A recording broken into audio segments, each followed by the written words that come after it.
Hello, കഴിഞ്ഞ ദിവസം ഞാനൊരു ചോദ്യം ചോദിച്ചിട്ടുണ്ടായിരുന്നു.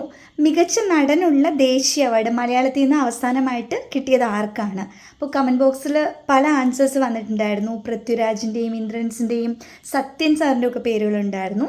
പക്ഷേ റൈറ്റ് ആൻസർ സുരാജ് വെഞ്ഞാറമൂടാണ്. ഒരുപാട് പേര് റൈറ്റ് ആൻസർ കമൻറ്റ് ചെയ്തിട്ടുണ്ടായിരുന്നു.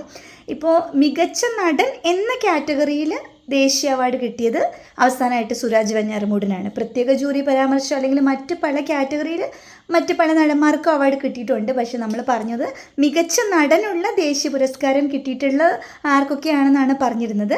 സോ മികച്ച നടൻ എന്ന കാറ്റഗറിയിൽ മലയാളത്തിൽ നിന്ന് അവസാനമായിട്ട് ദേശീയ അവാർഡ് നേടിയത് ആരാണ്?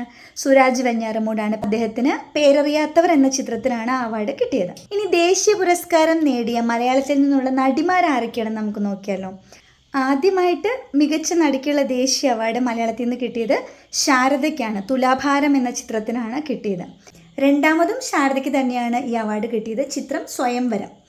പിന്നീട് കിട്ടിയത് മോനിഷയ്ക്കാണ്. മികച്ച നടിക്കുള്ള ദേശീയ അവാർഡ് മലയാളത്തിൽ നിന്ന് കിട്ടിയത് മോനിഷയ്ക്കാണ്.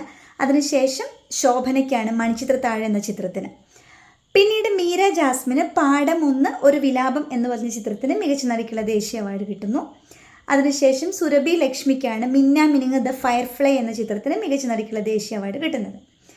കീർത്തി സുരേഷിന് മഹാനടി എന്ന ചിത്രത്തിൽ മികച്ച നടിക്കുള്ള ദേശീയ അവാർഡ് കിട്ടിയിട്ടുണ്ടായിരുന്നു. ഓക്കെ. പിന്നീട് നമ്മുടെ അപർണ ബാലമുരളിക്ക് സുരൈ പോട്ടർ എന്ന ചിത്രത്തിന്, തമിഴ് ചിത്രമാണ്, മികച്ച നടിക്കുള്ള ദേശീയ അവാർഡ് കിട്ടി. ഇതിൽ മികച്ച നടിക്കുള്ള ദേശീയ അവാർഡ് സ്വന്തമാക്കിയ മോനിഷ അകാലത്തിൽ പൊളിഞ്ഞുപോയ, നമ്മെ വേർവിട്ടുപോയ ഒരു നടിയാണ്. ഏത് ചിത്രത്തിനാണ് മോനിഷയ്ക്ക് മികച്ച നടിക്കുള്ള ദേശീയ അവാർഡ് കിട്ടിയത്? ആൻസർ അറിയാമെങ്കിൽ കമൻറ്റ് ചെയ്യുക.